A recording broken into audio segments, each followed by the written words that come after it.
I feel like I'm an imposter here as like the one non-drummer. So like you guys could be Oh, talking shop about like drums and groove, and I'll just be like, yeah, yeah, me too. I well, paradiddles and shit. So yeah. Well, Jamie, the thing is, Jamie is actually a remarkable drummer. Really? Not everyone knows this, but we have a kind of a saying in the band that I could practice for years and years and years, and the other guys too, and we would never achieve the level of playing and the unique caliber of drumming that Jamie has. how special my feel and sense of groove is as far as It's you know, almost otherworldly. It's all like it defies all all hallmarks of known rhythm. But this is like in maybe like the room is to film as I yeah, am to drum. So that's yeah. more that I'm that incredibly stiff and unable to like I have to like calculate the groove. I can't like feel rhythm. So And yeah. that Ah, okay. naturally makes Jamie a really brutal drum writer. Like he's like penciling in Ah, and logic, like, this Yeah. thing looks nice, like yes. right here, and then you're doing this with your left foot, and then this unrelated thing over here. You Hmm. can play this, right? I don't know. Have you experienced anything like that with the other Vola guys? Like if they're composing something and they say to you, like, "Hey, Adam, like, how about playing this thing no human being has ever tried dealing with?" And that's actually how it started off in the first album I did with Vola. But I don't know, just kind of jumped into it and made it work somehow. But yeah, that's I feel like that's a classic non-drummer writing drums thing. Yeah, guitarist writing drummer parts is always like it's really a unique trip. Like at least like with a Yeah. bass player, they know like okay, we're the rhythm section, or Mm. even pianists like Frank in our band has he's a pretty good, pretty solid drummer, and if he has stuff, he'll Mm. think everything is in 4/4, even though it's not. But he will generally know like okay, this is humanly possible. This is reasonable. Uh, Yeah, yeah. Jimmy is in his own unique realm, but writes cool parts. That's cool. But Does it's everybody in Vola write sort of MIDI drum ideas for you, or is it more like an asker thing, or who in the band mocks up drum ideas for like templates for you to kind of go off of for songs? I mean it's a bit mixed. Everything is kind of collected at Asger's place. Um, so I guess like he cleans up the ideas and puts them in one place. Like if there's one MIDI drum section from Nikolai and then some recorded drums for me, then it's his job to like put it together. Maybe just program one thing. Uh, Gotcha. but I was I was yeah, trying to it's see if there pretty was split up. one. I wasn't sure if there was like a sadistic member of Vola who tortures you like I torture Ben. So No, that's what no, I. we're pretty soft. I mean, it's not that crazy, the Vola stuff. It's pretty like your stuff is very intense. Like it can be really trippy, which is cool. But like Vola compared to that, it feels like child's play.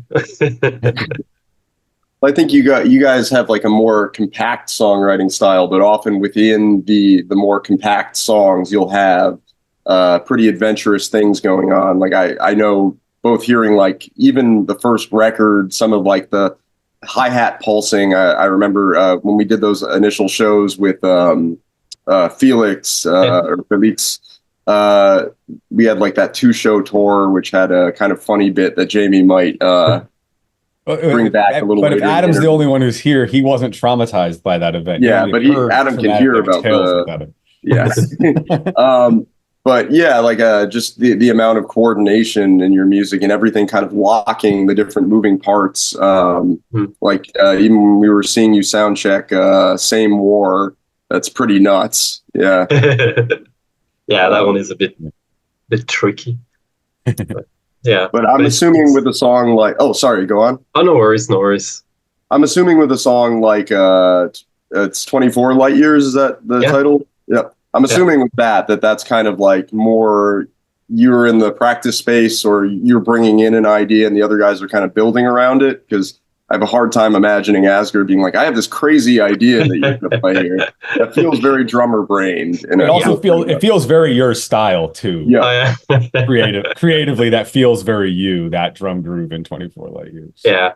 Oh yeah, that was just me fooling around in the rehearsal space, then recording that exact groove, sending it over to them, and then they just added their stuff on top. So was that the first piece of the song? Was the song built around that drum idea and the rest of the atmosphere and vocals all? And it's funny you went there, Ben, because my first question I had for Adam had to do with 24 Light Years, but but also about Ruby Pool on the previous album, is another song that's sort of got this beautiful atmosphere built on sort of a very flowy kind of. Is that the same kind of process there, where you had this drum beat and they built it around, or did you incorporate that beat into something that was already kind of existing in their world? The Ruby Pool, it was already existing. They had like programmed something electronic-ish, and then I just did it with the stacks. So it wasn't like planned to do it that way, but it turned out good. So I kind of adjusted it to my taste, but that one, it came from them at first, while 24 Light Years was from me at first. So Ruby Pool, what they had programmed electronically, had some of the same feel of what you ultimately played, but you kind of then realized it made it you. Okay, cool. We usually like joke about it. What a coincidence that I ended up with in that band, where it's like that fits perfectly with the ideas they had. My stack approach. It's pretty funny, but odds were stacked in their favor. All right. Yeah, you have two Americans on the call. You get juicy. I like it. It's good to see you guys. It was fun to hang out on the tour we did together as well. It's been a while now, but someday we'll live on a tour bus with you, so we can have some real shenanigans and two separate vehicles. There's that's the thing. When you tour with two separate vehicles, you barely have any time to hang out. It's just during the shows, but there you're busy with all this stuff. Right. So that was a bit of a shame. I wanted to hang out more with you guys. It's tough. Like I think even with our recent run that we did with Caligula's Horse, we ended up becoming pretty good buds by the end. But if you're spending most of your day in a different space, it takes almost the duration of the tour to actually like speak to everyone and kind of get to know them. And otherwise it's like, hey, how are you doing? You're the person I see a little bit every day, don't really talk to. So, and our tour with you guys was 8 shows, and our tour with Caligula's Horse was 20. So just as we were, it took us about 8 to start kind of really getting into a groove with them, hanging out with them, kind of knowing some of their personality idiosyncrasies and stuff. So. Yeah. But how are you guys on tour? Are you more into the partying kind of lifestyle, or are you guys very strict and chill? Because I didn't get to see that side because we didn't share the bus. It's pretty rock star, and that's kind of like why we got into this. Like, it's important that you write 8 to 10 minute songs with a lot of tempo changes and dynamics and complicated parts, because that's what really brings the party to the tour. I think we actually our driver that we had for the first time in the last tour remarked maybe a little bit that like he was like, man, you guys are like really down to business. Like, is there going to be like more of a we're going to do some wild partying and like binge drinking or something? And it was his first tour. Yeah. Okay. And he was also like a early 50s guy. So I think he had a very different era in mind when he was thinking about, I'm going on the tour with this like rock metal band. It's going to be crazy. And it's crazy in its own different ways, but it's a little different era to era. Yeah, the tour, he went on after his tour with us. He said they were even more straight-laced. So I guess there's people who are even less party animals than we are. Yeah. I also just think the music industry is different nowadays. My experience is that crew members on tour party more than band members. That the crew people tend to be a little bit more rock star than the band members. The band members are just like, I play music, I like music, I write songs. If you like it, then great. And then like sometimes you get the, you know, the merch person here or the TM there who's like, all right, tonight, you know, there's this really cool bar. The last time we came through, I have some crazy stories about the last time I toured through here. And it's like, oh, man, hey, you do you. Yeah. Like, we're kind of on the same page as you guys. We're very chill. I was gonna say, I don't know about you, but like for our kind of music, like I can't really imagine a situation where I'd be able to sort of do the thing if I were, you know, drink of this, a little smoke of that, and it's like, woo, walking on stage, and I can bang this thing out, no problem. Yeah, true. There should be a festival though, which is dedicated to bands playing, and they have to be drunk. Like everyone just has to be over the top drunk. And then we'll see how that sounds. It would be kind of amazing to see like Meshuggah and like Dillinger Escape Plan and all these bands that are like very like you have to nail it, and they're all just wasted coming on stage. I would love that. Damn. For this theoretical festival, would all the fans in attendance have to be sober so that they're maximally like able to really discern like, nope, you missed. And maybe they're all like Berklee College of Music students, so like they know every mistake you made, you know. Yeah, let's make it as awkward as possible. One thing I was going to ask you, Adam, I think this kind of comes back a little bit to something you were saying about your setup. Is I didn't realize that you had as specific of a setup as you had. I think going into the tour we did, I was messaging Nikolai and I was like, oh, you know, maybe we could like I could bring my kit and Adam could use it or vice versa. And he's like, Adam has like a very specific thing going on. I don't know. I look at the pictures and I'm like, oh, wow, that's crazy. Like I would have no idea what to do there. So what my question was, and it sounds like you kind of answered it. In you coming into VOLA, you already sort of had that set up. Is that correct? The multi-cymbal stack and the two toms on the side. So how did you, so it's a happy accident that kind of works for the sound that you do with VOLA. How did you kind of settle on that? It was just like a few years of experimentation.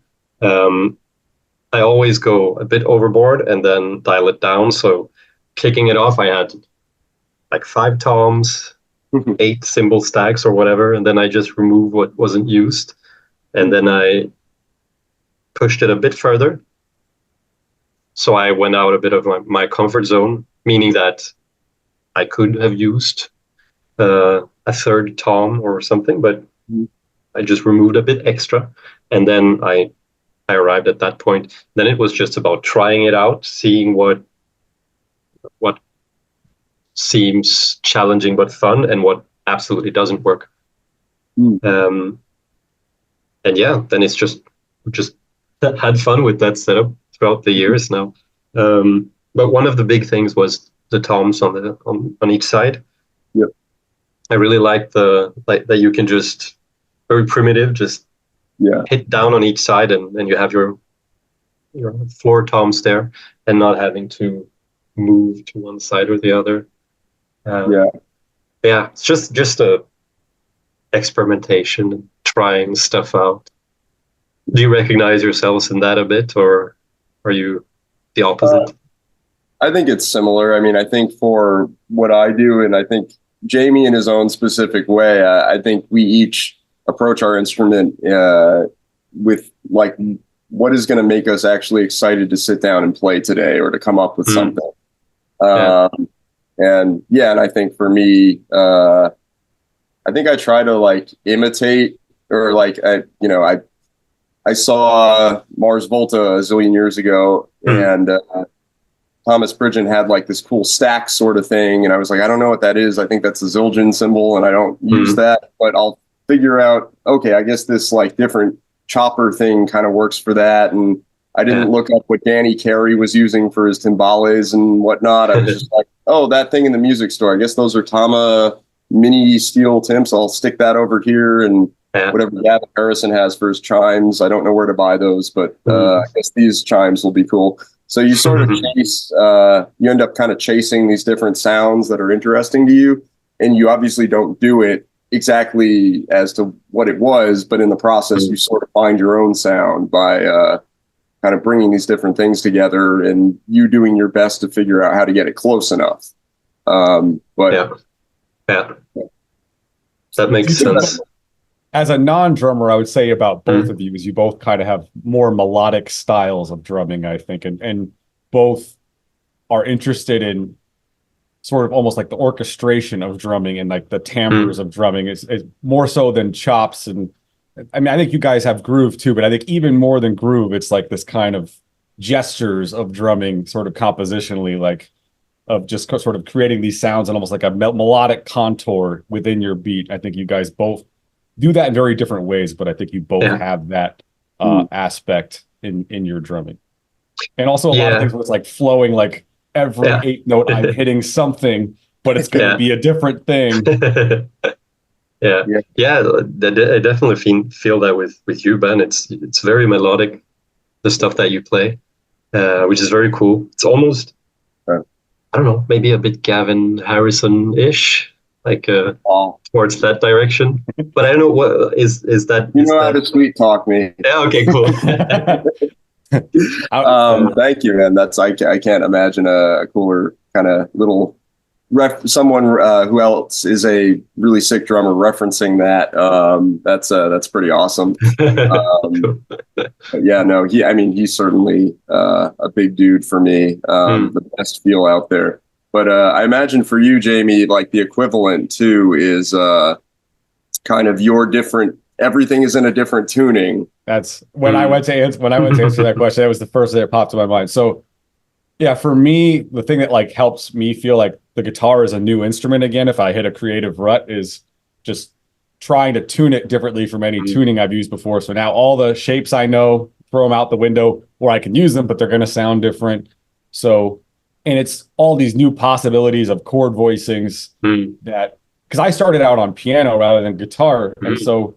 You know, on piano, when you play chords, you can play all these notes that are clustered right next to each other. Whereas on guitar, you can only play so many notes that are tuned near each other because of just the intervals of the strings apart from each other. So there's certain chords that are just, you can't create on a standard tuned guitar. And so playing around with different, guitar tunings, sort of recreates the whole world of new possibilities and chord voicings. And for me as a writer, I think chords, I feel like chords are not very in right now in metal, but I'm still like super chordally oriented, nice. As opposed to like low single note, like rhythms.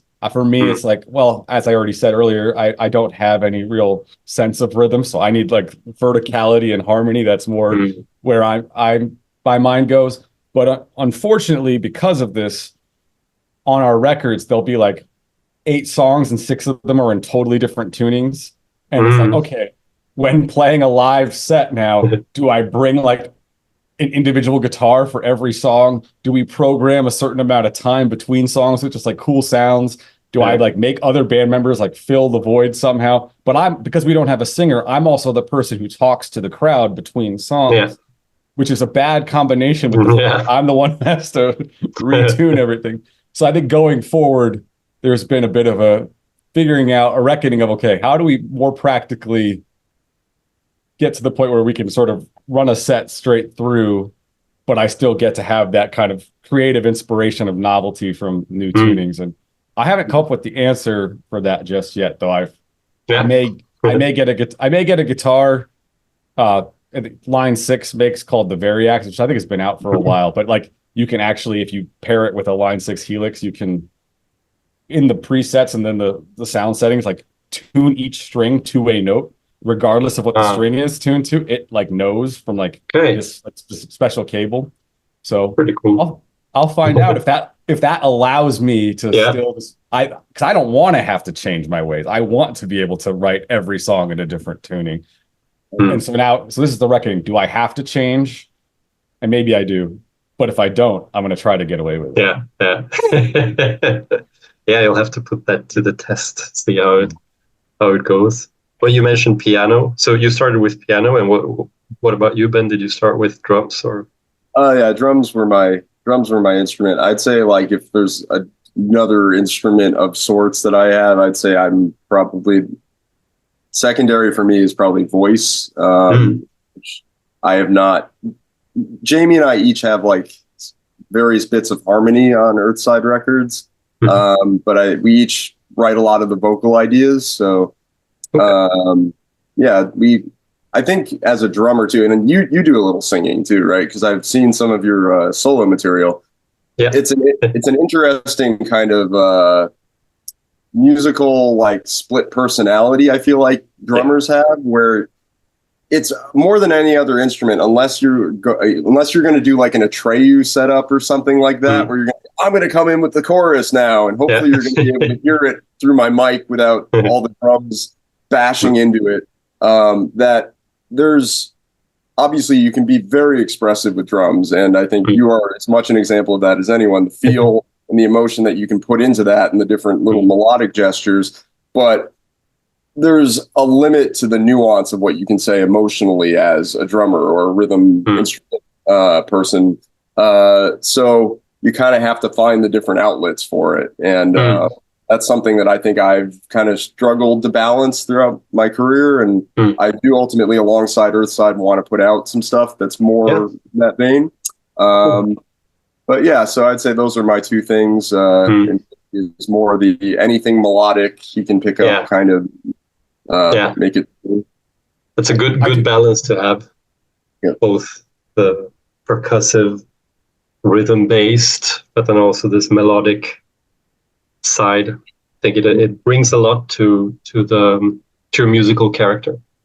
Right. Definitely. I think drummers are often cool vocal writers because of the melodies are less square rhythmically often, and so that can add a certain catchiness to it as far as things not coming on the beats that you've heard 1,000 times, and so even if it's the similar combination of notes, because like it's so hard to come up with new melodies under the sun, but that having that way that where things fall sort of in the bar line and in a drummer kind of feel sort of way, I think does add to a certain excitement to vocal writing that drummers can have, or vocalists who have that kind of sense of rhythm. And one thing I was going to say with Ben singing, if we ever do deluxe versions of our albums, I think the original demo is like before Dan Tompkins sang this super high F on the song A Dream in Static. Here, baby Ben sing the super high F5 or F4 on. So we have been a lot of our songs with our guest vocalists are demoed with either Ben singing or me singing. So the vocalists that we've worked with have heard our voices, and if they wanted to blackmail us, I wouldn't really be blackmailing Ben. I think there's probably be a couple of moments where it might be blackmailing me. But and speaking of other projects you have, Adam, do you think? Because I know you and Helly have like the Odd Covers project. Do you have another band together? I know at least you did. I don't remember if it's still active, like doing originals that are kind of more cinematic and more almost. So what my question was going to be, and maybe you don't have a singular domain over whether this happens, but would VOLA ever sort of combine forces with that side of your projects, either in a live setting or like a one-off collab or a special concert that kind of has like a reinterpretation of some of your guys' songs, or for new music, that adds a little je ne sais quoi to sort of VOLA sound. How would you think those sounds could coexist, or does it make sense to keep them separate? I definitely think they could coexist, but it all depends on the right time and the right place. I think that's mostly with everything VOLA does now. That's always the big question mark. Is it the right thing for the moment? So with that, I have no idea. I haven't thought about it, actually. It's a good idea. Okay. I mean, knowing us, we think of every collaboration possible, as you may have noticed. So you do a lot of collabs. So I'll think, we'll think of them for you guys too. Like, Yeah. hey, you guys could go do something together. Yeah, yeah. No, I but can see it being that's cool. I mean, hearing the yeah. the collaboration that Helly did with Humanity's Last Breath, that like really made that song. It was giving me the what is it? The Ghost in the Shell standalone complex vibes. I love what's her name? Origa, who did those songs. Really, really cool stuff. Yeah. Yeah, yeah. I forget the names, but she did the Ghost in the Shell before that, and then or the Ghost in the Shell cover before that, Ellie, Okay. and then I think that's how she got the Humanity's Last Breath thing. Actually, so funny that you mentioned that. Yeah, no, I totally had that vibe, that kind of Eastern European, really beautiful. Yeah. So, a question back to you: did you start with drums, or did you kind of dabble in other things? I started with guitar. Played Smoke on the Water, and then that's a good one. Put the guitar to the side. Yeah. Then I put the guitar to the side. I had a friend who told me that drums would be too difficult, so I chose drums, and here I am. I like the prove you wrong mentality. I yeah. that. Yeah. But music has been there from the start, for sure. Since before I even played an instrument, I was listening a lot to music. And then it just dragged me in. What did you guys kind of listen to in the beginning? What got you into music? Well, really quickly, I was going to troll Ben by like, he started on drums, but when he started taking guitar, I think Taking Care of Business was your first guitar riff, right? Dun, dun, dun, dun, yeah, it was that. I think like Iron Man was shortly after, but yeah, Taking Care of Business was probably the business. That was your Smoke on the Water equivalent. And then like I was like, this is nice. The next lesson, I want to do Kill Switch Engage Rose of Sharon, like, and the guitar teacher's like, you absolutely have no business having this be your next song. And then I kind of gave up. Speaking of Smoke on the Water, one time Earthside had this jam, mostly Frank on keyboards and me on guitar, and was like this like really beautiful version of Smoke on the Water that like sounds nothing like the original, but has that just based on the root of but like much less power chordy. Maybe we might. It's like almost like cinematic jazzy kind of thing. Maybe we'll do it someday. But you bringing it up reminded me that we have that deep on the back burner as something we would. It's a different sort of odd cover in the sense that it's very very different from the original. But what was your question, Adam? I hijacked. No worries. I was just wondering, like, who got you into music? Like, was there a band, an artist, or? I think for both Frank and me, because I grew up with Frank. He and I like known each other since I was like 6 or 7. He was 5 or 6 years old. We were both taking classical music lessons, and at the time I was taking piano and he was taking violin, and then he switched to piano and I switched to guitar. But so I mean, for me, and I think for him, it was like a lot of like Beethoven symphonies and stuff like that. And so, like for instance, like with the Metallica S&M Symphony and Metallica album from the late 90s, that wasn't a gateway to orchestra for me. That was a gateway more to metal for me, coming from that more orchestral classical background. And so I think for both Frank and me, that was a record that was like, ooh, I want to do that someday. I want to be able to make this sort of like epic music that has all these this intensity and imagination of layers and this sort of dramatic quality to it. And where the orchestration isn't like background, it's really prominent and at the forefront. You know, I mean, for me, I wouldn't say Metallica is among my favorite bands. I like some of their stuff, some of it. You know, obviously Lars Ulrich is the best drummer of all time. You know, but he's a polarizing figure in the drum world. Yes. Anyway, but I think with Metallica S&M, just like the guy who orchestrated it, a guy named Michael Kamen's this really interesting composer and orchestrator, and there's a real I think imaginative and just epic and dramatic quality to it that really was inspiring. And then also, I don't know how old you are, Adam, but I think for most of us in Earthside, we grew up at the time where nu metal was right in the sweet spot of like when we were going right when we were going through puberty. So like Linkin Park, Hybrid Theory, and I don't know. I actually grew to like Limp Bizkit more now than I did then. But I think it was there at a time that was formative to have that kind of production of just like Roland just sounds massive as hell.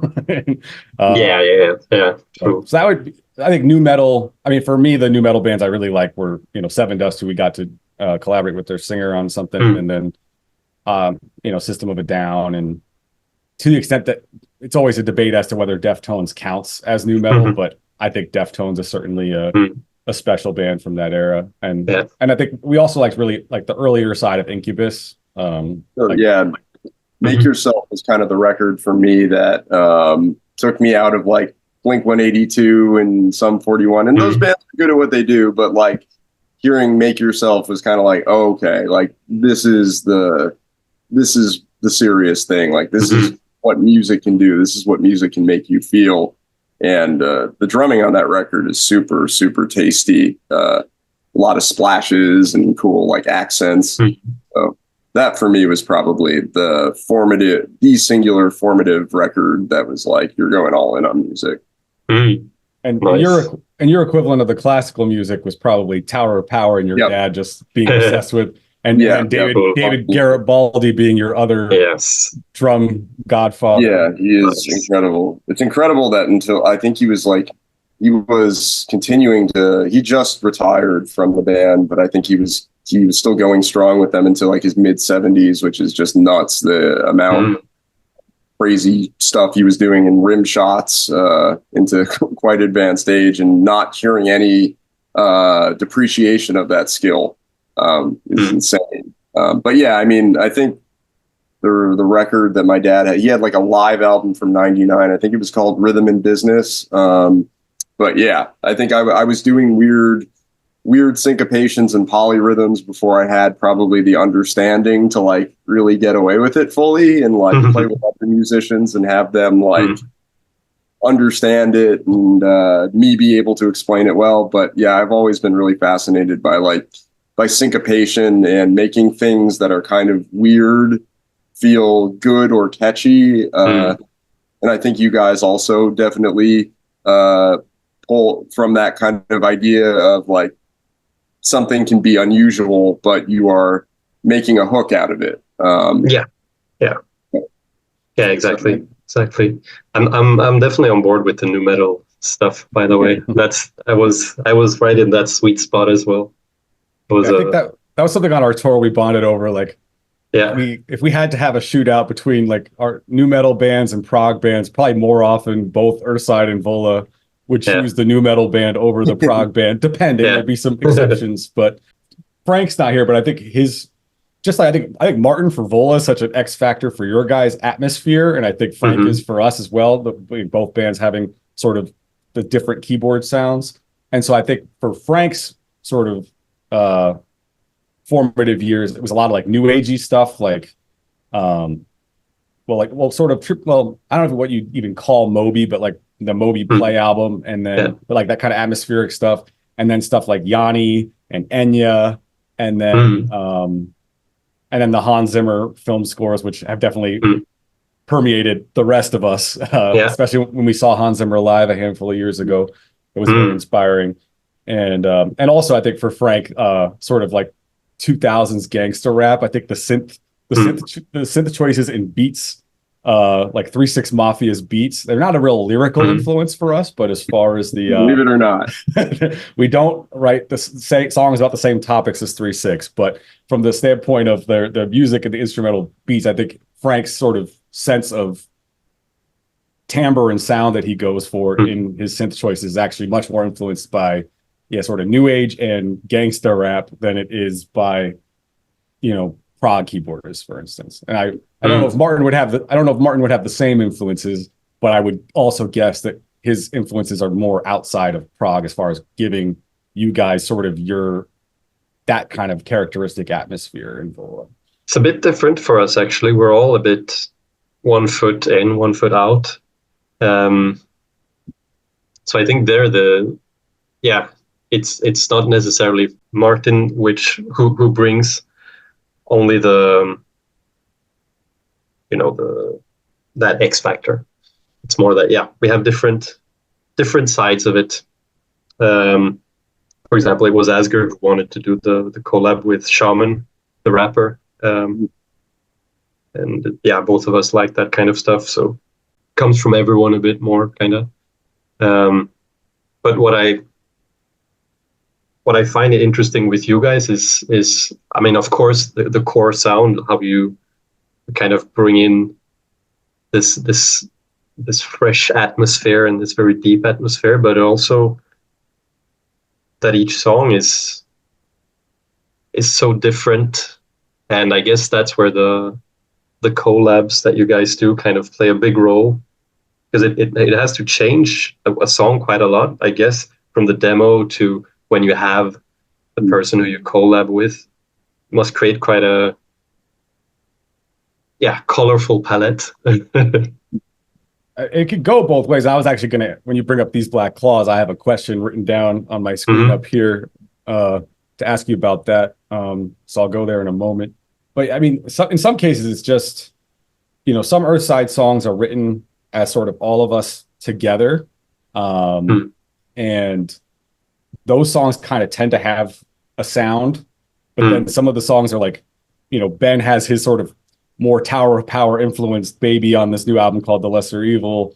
I might have a song where I wanted to do something that's a bit more trip hop influenced, or since the debut I really got into Bjork, so songs in Isles Aria I think plays into that influence.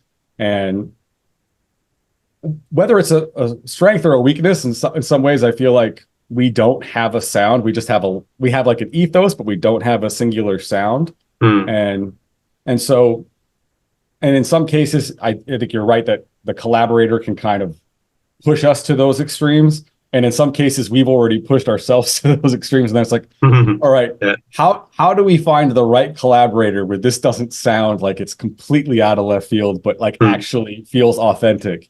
So it can go both ways as far as the collaborator helps make it make sense or justify like that left turn. And sometimes the collaborator brings like on our song Pattern of Rebirth, AJ wrote from Fire from the Gods, he wrote all the vocal parts. And so, he took it in more of that sort of dub direction. And especially because he was channeling his late father, there was more sort of references to Jah and sort of things in, Rastafarian culture that, we had no idea would ever be a part of that song, but it made it meaningful in the sense that like this was him using one of our songs to sort of grapple with something really huge and personal and human. So that made it have a sort of bigger meaning that we never thought it was going to have. But then you have like the song The Lesser Evil that Ben wrote, and like from the get-go, it was going to be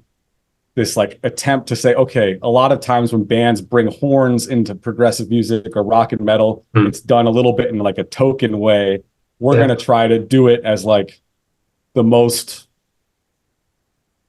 like really organic and authentic way of bringing into this sort of Tower of Power world that Ben grew up in, into sort of our like atmospheric rock and metal world. Cool. And see, and I think it took us being able to get Larry Braggs as the collaborator to be able to pull that off, because if we got some other vocalist, I don't know if it would have sold it in the same way as like this actually works. Usually there's a way that we, with the collaborators, will have the song idea, and we'll then say like, okay, like who can we bring into this to kind of serve the song and maybe heighten it a little bit. And this was kind of the opposite, where it was like, all right, it's got to be this guy. We wrote this song, we recorded it. Hopefully we can get him, because if it's not, then we're maybe a little bit screwed. But celebration, we got him. So it's really different for everything, like Jamie said.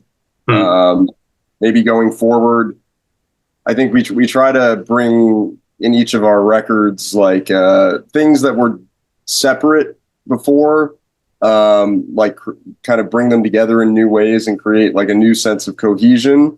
And I think on our first album, we had the experiments with the collaborators, each a little bit more separate from the kind of core Earthside sound of like the more post-rocky stuff, with the orchestra being very separate. And I think we tried to, or, stuff that like an orchestra, like the horns, and kind of bring them more into a cohesive togetherness on this album. And we may further consolidate on the next record. Who knows? But to that end, so you guys have a new record that's coming up very soon. And so that's a friend of a Phantom, correct? Yes, that's right.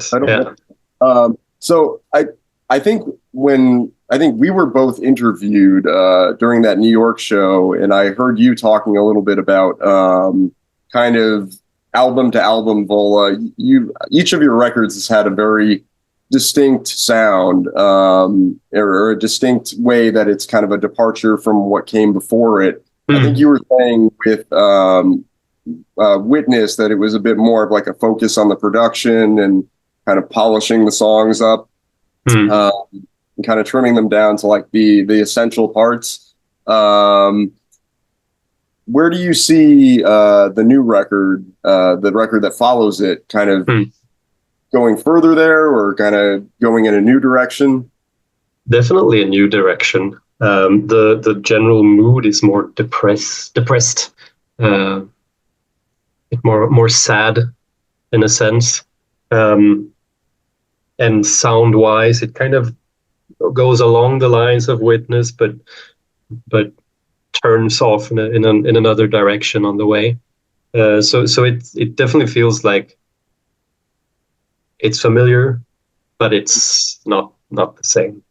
And I think also one thing that has had a big impact on the making of that album has been, well, the last few years with all the stuff that has been happening and how weird life has been. So I'm sure you guys feel the same, but it feels almost like we've been trapped in a timeless period. Like the clock hasn't been ticking, and then all of a sudden years have passed. And writing the songs has felt a bit like that. Just no sense of urgency, but a lot of urgency at the same time. And yeah, the album kind of that somehow seeped into it, without intention. The way it seeped into everything, everyone has done during that period of time.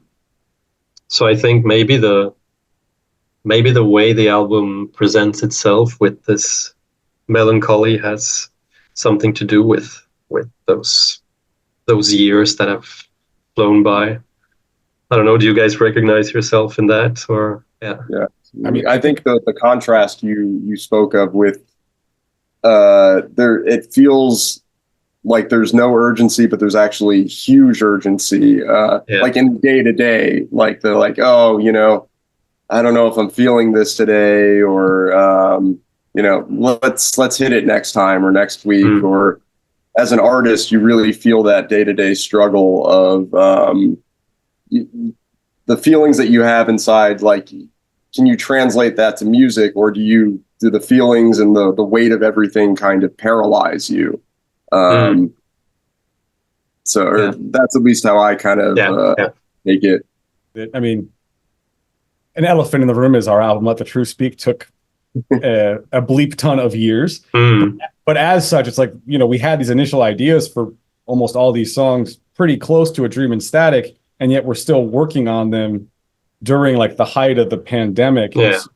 How our circumstances changed, how we changed, the songs kind of changed and evolved with us. What we did with them, it's like, to your point, like, how can you not be affected by the way your day-to-day life, the sort of existential weight of it all, the fears that come with it. And then also, I mean, I don't know in Scandinavia if it's to the same extent or just in its own way, but just like how politicized a virus got to the point where it's like, you know, humanity destroying itself, you know, if we were united against this common enemy of a virus, we could probably take on a virus. But if we're using it as sort of this thing to battle each other and war with each other over, you know, it's got a pretty big advantage when we're you know, our humanity is fraught in that way. And so, yeah, I mean, I think it really changed some of the themes lyrically we dealt with. Like there'd be songs we wrote instrumentally in 2016 and 2017. We still didn't have any vocal ideas until 2021. And it's like, okay, well, here it is on a silver platter, you know? But yeah, I mean, going forward is we're just now starting to write some new music for our next record that hopefully won't take 8 years. But by the same token, I think there's a lot of emotions, especially by virtue of not having gotten to sort of create new music from scratch for a while. Actually, we start today. Today is our first day, so I'll get back to you. Okay. But Nice. I think there's when you talk about those feelings of melancholy, I have a feeling that we're yearning to get those out in our own way too. And I think, you know, what you guys are saying kind of happened with your record, you know, makes total sense as far as just, I wanted to ask a question or I had basically the same question Ben asked as far as noticing that each of your guys' records sort of has these distinct identities to it. And I was curious, does it just like become that way? Or when you go into making that record, is this like, you know, we want to make this record stand out in this way, or we're going to go in with the intention of doing this time. This is what we're inspired to do, or just a series of little decisions, just it over time just naturally becomes what it becomes. The last one, it's just small decisions over time, and then it just molds into the thing it is. And then once we're there, we try to consciously steer it even further in that direction. But at first, it's just, you know, seeing where the pieces naturally fall and then going from there, pretty much. How was it for you guys with Let the Truth Speak? I think for us, there was like a series of things that we didn't quite get the way we wanted them on A Dream in Static. And I think part of what took so long about Let the Truth Speak, it was like there's like a checklist of like, all right, we didn't get this to sound how we wanted. So we're not signing off on mission accomplished on Let the Truth Speak until we're 100% sure we won't have that feeling again.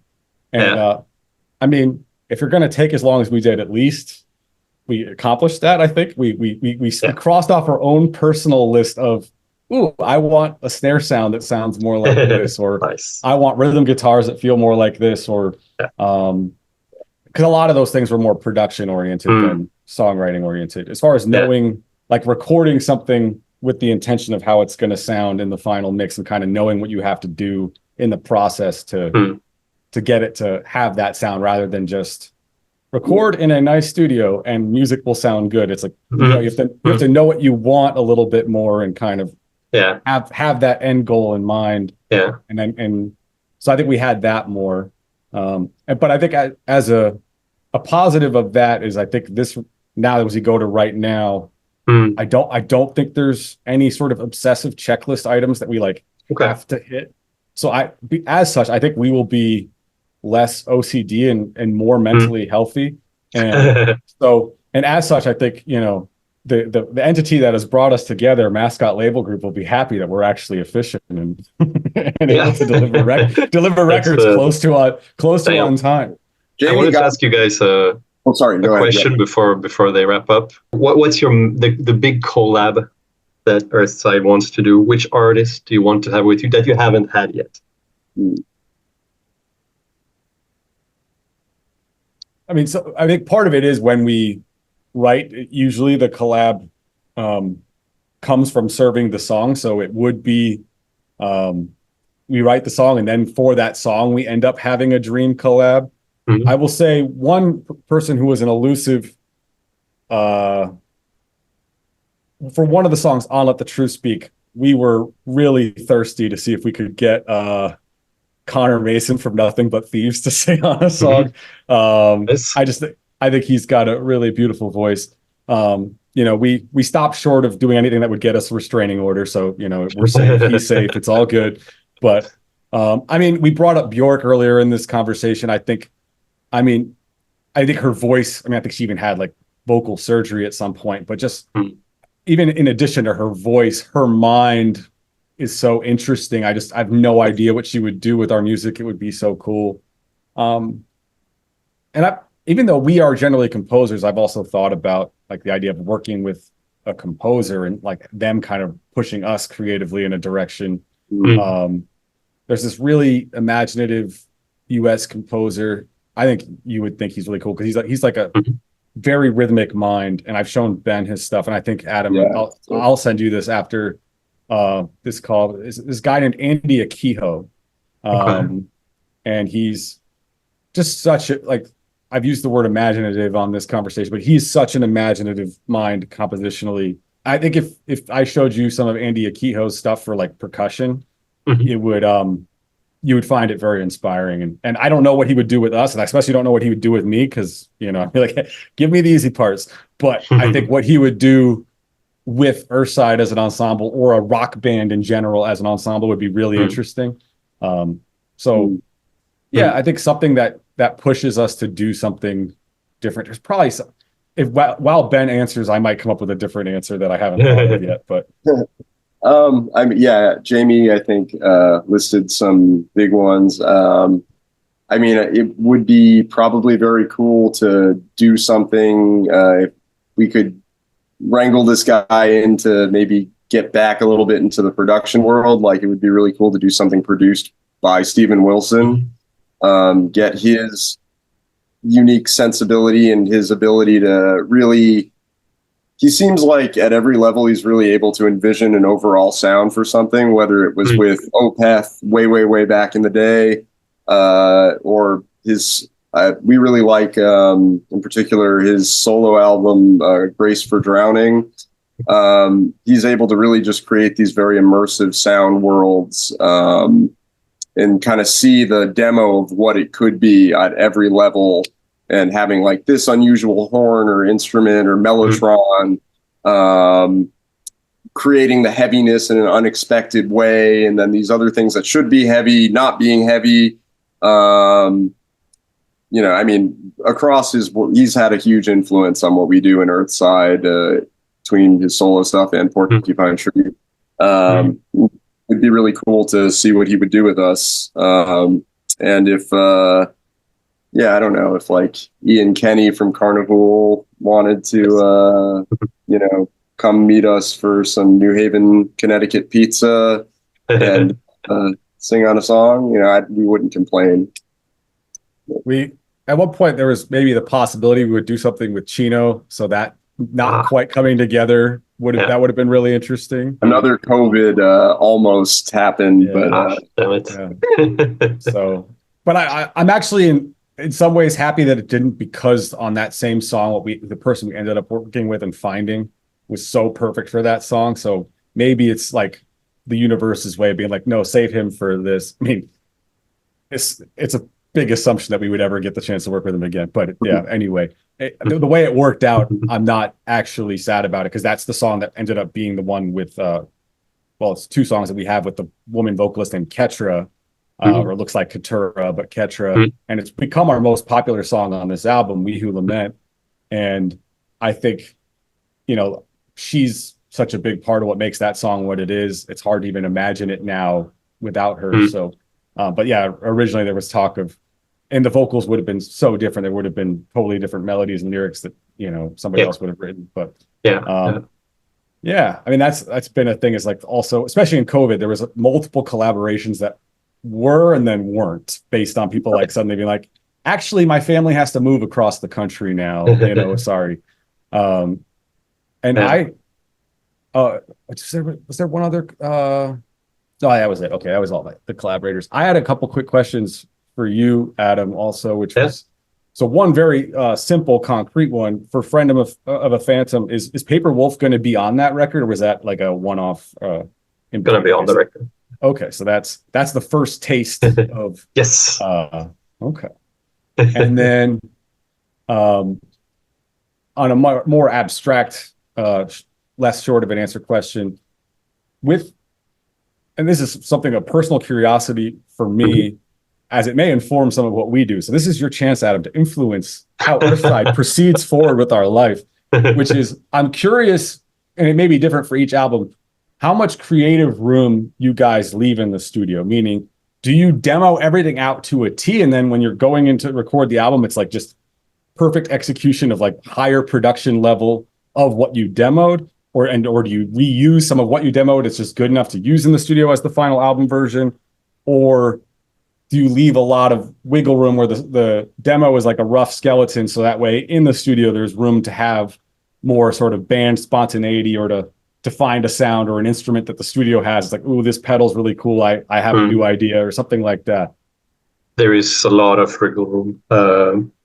Basically, for a friend of a phantom, some of the songs, most of them, I heard them the first time when I was driving to the studio to record them.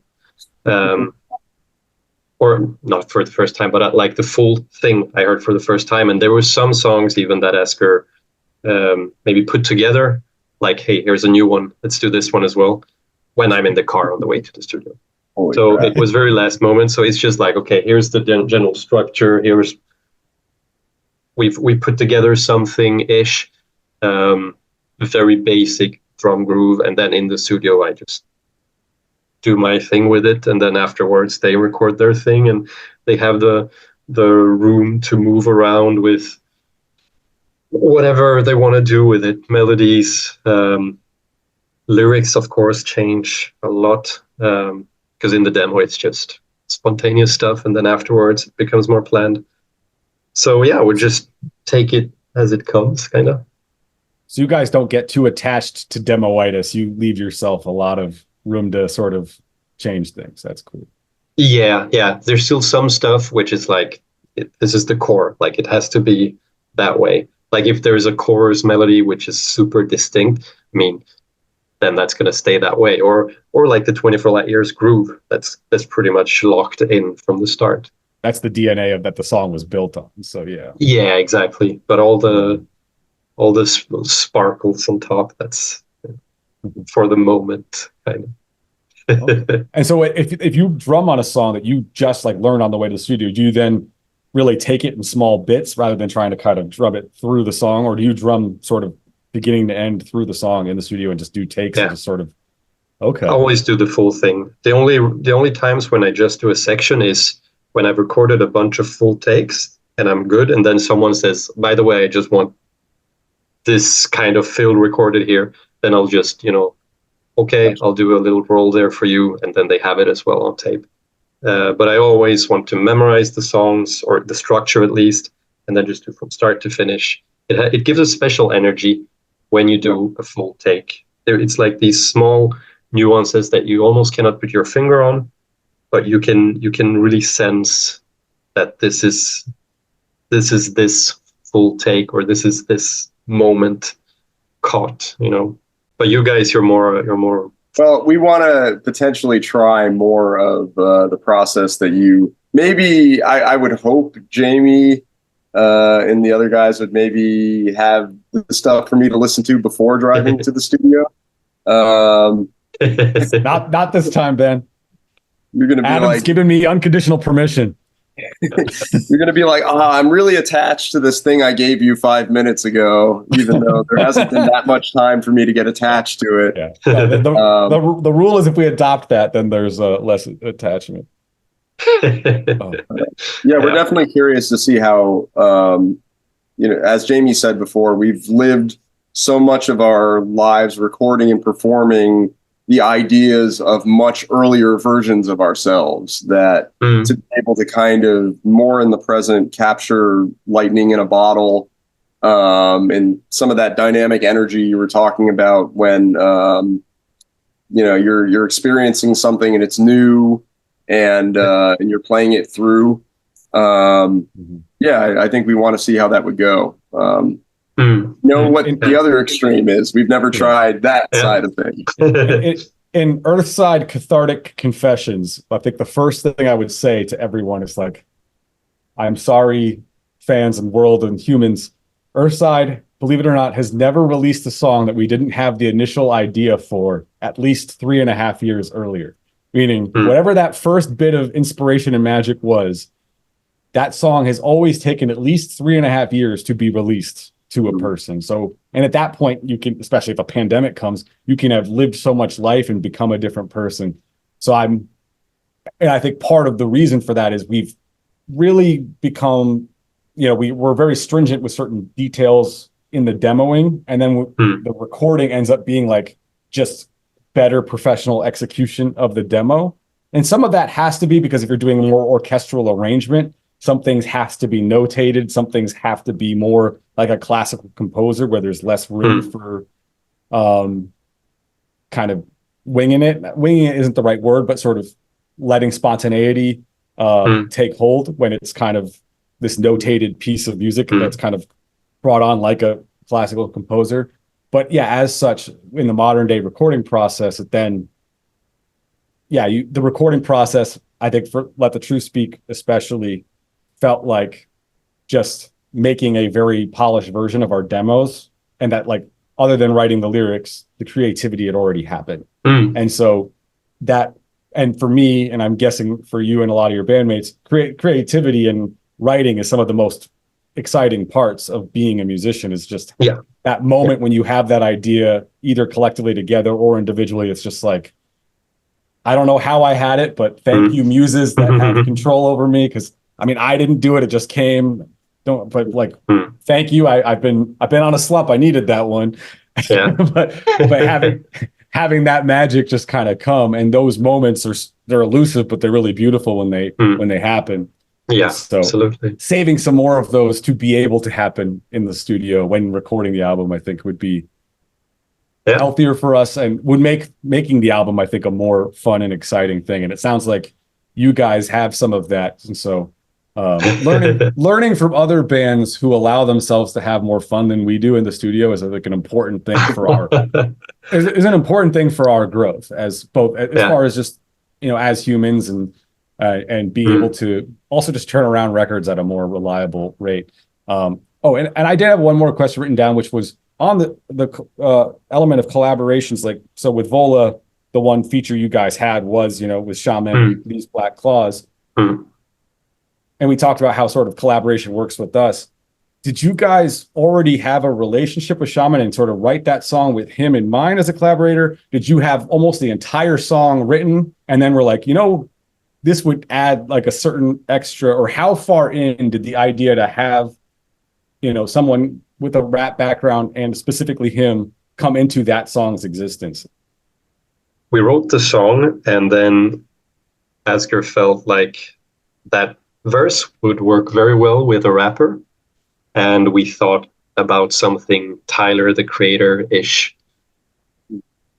Then some YouTube research took place. Asger found Shaman, sent the song over to me, and I loved it, and we became fans. Then we just pitched the idea to the rest. John, our manager, reached out to Shaman, who was on board, ready to do it, and that's basically how it happened. So very, very straightforward. And was the song in the demoing process when you sent it to him, or you guys were already like recording it for real for the album, and then he was brought in pretty late in the actual album recording of the song? I don't remember exactly, but I think it was in the demo stages still. Late probably. Process. Okay. Yeah, I think so. Cannot remember exactly, but I think so. Yeah. That's a healthy thing, that for you, the demo stages and the recording stages are close enough in time. Whereas, for us, it'd be like, well, the demo stage was 2017, whereas when it was recorded at a similar level was 2022. I can remember the difference between 2017 and 2022, so I know which it is. Damn. Yeah, but it's a different process. You guys, it gives you guys some interesting results and some very cool music. So I'm not, I'm happy the way you guys have done it so far. Yeah, we just know I'm happy too. We just know we can't do it again. So it's like, if we're gonna relearn how to band, let's ask some bands how they do the whole recording thing. And yeah, I think reason we all got into doing this is the love of music. So getting back Yeah. to enjoying more than agonizing, like Yeah, absolutely. and not romanticizing sort of the pain and suffering of creation too much. Yes. Yeah, of absolutely. chasing the perfect thing. Yeah, Let the absolutely. music be sad, but not your life. Yeah. Yeah.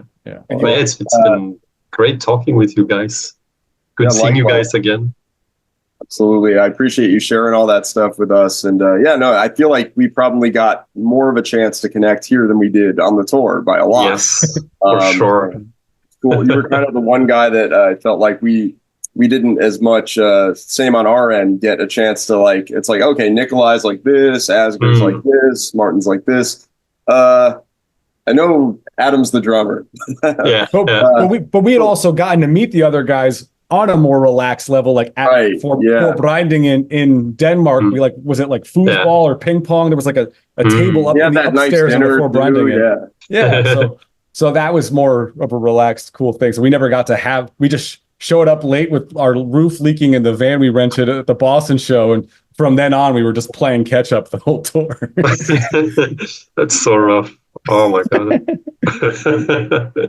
I'm glad you guys made it safely through that tour. But next time we're going to get a bus with you guys and we're going to party so hard. I mean, it's going to be unreal. We might have one beer at some point. Maybe one. Maybe one. Yes. Maybe this is like where our festival takes off from. We lead by example. Exactly. Yeah.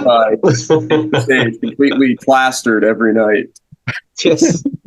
All right. For me, one beer is all it takes. So there you go. One beer, one day. Yeah. Yeah. And I'll send you that Andy Akiho thing. You're gonna think he's cool. Yes. Yeah. Very curious.